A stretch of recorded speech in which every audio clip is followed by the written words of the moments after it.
ओम गण गणपते नमः।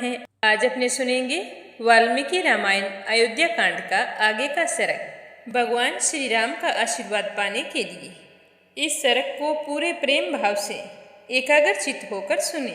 बोलो गणेश भगवान की जय हो। बोलो सियावर रामचंद्र भगवान की जय हो। हनुमान जी बाबा की जय हो। श्री राम दरबार की जय हो। लक्ष्मण कहते हैं कि भैया, जिन लोगों ने देव के बल से आज आपके राज्याभिषेक को नष्ट होता हुआ देखा है, वे ही आज मेरे पुरुषार्थ से अवश्य ही देव का विनाश भी देख लेंगे। जो अंकुश की परवाह नहीं करता और रस्सी या सांकल को भी तोड़ देता है, मद की धारा बहाने वाले उस हाथी की भांति वेग पूर्वक दौड़ने वाले देव को आज मैं अपने पुरुषार्थ से पीछे लौटा दूंगा।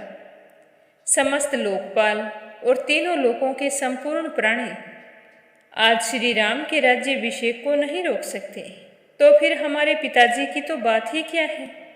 हे श्री राम, जिन लोगों ने आपस में आपके वनवास को समर्थन दिया है, क्या वे स्वयं 14 वर्षों तक वन में जाकर छिपे रहेंगे? मैं पिताजी की और आपके अभिषेक में विघ्न डालकर अपने पुत्र को राज्य देने के प्रयत्न में लगी हुई उस कैकेयी की इस अभिलाषा को जलाकर भस्म कर डालूंगा। जो मेरे बल के विरोध में खड़ा होगा, उसे मेरा भयंकर पुरुषार्थ जैसा दुख देने में समर्थ होगा, वैसा देवबल भी उसे सुख नहीं पहुंचा सकेगा। सहस्त्रों वर्षों बीत जाने के बाद भी जब आप अवस्था क्रम से वन में निवास करने के लिए जाएंगे, उस समय आपके बाद आपके पुत्र प्रजा पालन रूप का कार्य करेंगे, क्योंकि उस समय भी इस राज्य में दखल देने वाला कोई नहीं हो सकता। पुरातन राज ऋषियों की आचार परंपरा के अनुसार प्रजा का पुत्रवत पालन करने के निमित्त प्रजावर्ग को पुत्रों के हाथों में सौंपकर वृद्ध राजा का वन में निवास करना उचित बताया जाता है। हे भैया, हमारे पिताजी वानप्रस्थ धर्म के पालन में चित्त को एकाग्र नहीं कर रहे हैं और आप यह समझ रहे हैं कि मैं महाराज की आज्ञा के बिना अगर राज्य ग्रहण कर लिया तो सारी जनता मेरी विद्रोही हो जाएगी, जिसके कारण फिर से राज्य हाथ से चला जाएगा।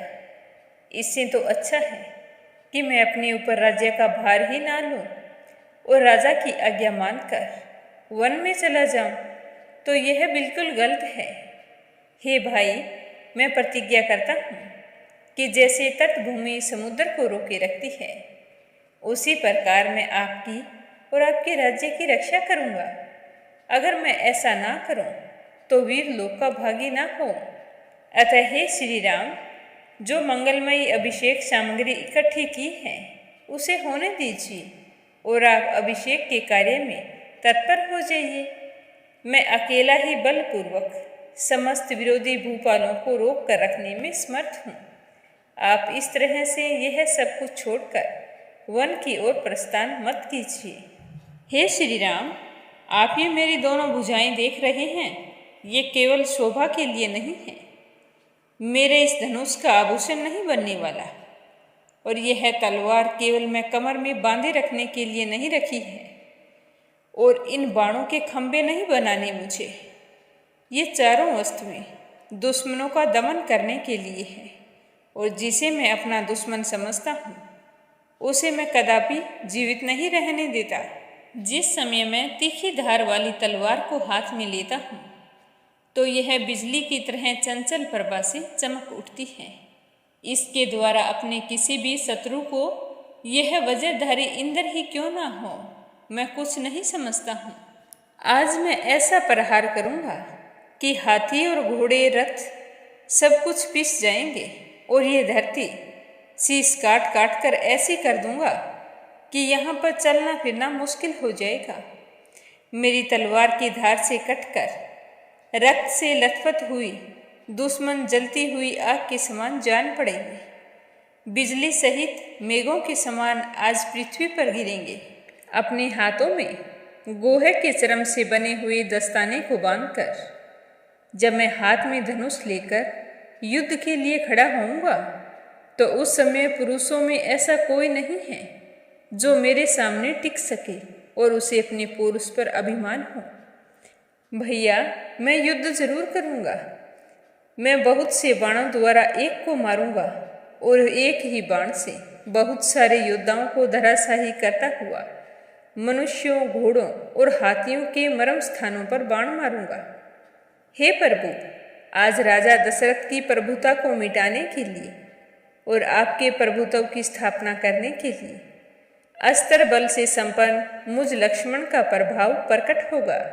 हे श्री राम, आज मेरी दोनों भुजाएं जो चंदन का लेप लगाने, बाजूबंद पहनने, धन का दान करने और अपनों की सेवा भाव में संलग्न था, वही आज आपके राज्याभिषेक में विघ्न डालने वालों को रोकने के लिए अपने अनुरूप पराक्रम प्रकट करेंगी।